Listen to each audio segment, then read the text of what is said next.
Buongiorno a tutti, sono il dottor Tosini, sono il responsabile del Centro Poli Tramontana, siamo nel piccolo vivaio sperimentale.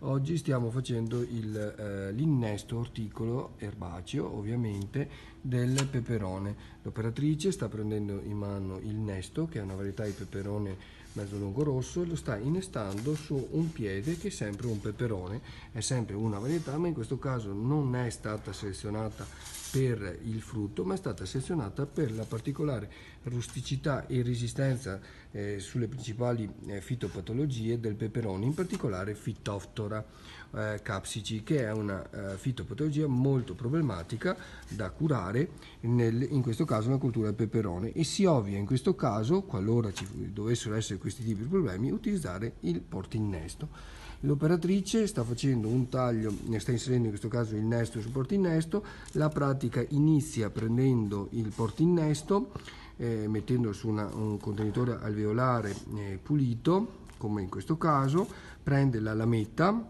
va a fare un taglio di 45 gradi sul piccolo picciolo, poi va a inserire il gommino che facilita l'attecchimento, va a prendere il nesto o la marza e fa un altro taglio speculare e lo va ad inserire. Mette un bastoncino che dà tutore per sostenere, e poi dopo che ha fatto qualche piantina, 4-5 piantine, va a spruzzare con propolo per disinfettare il taglio diciamo che è stato creato. Quando riempirà in senso alternato la cassetta di piantine, proprio per non renderle troppo fitte, verrà inserita in un piccolo tunnelino per aumentare l'umidità relativa quasi a saturazione e facilitare l'attecchimento.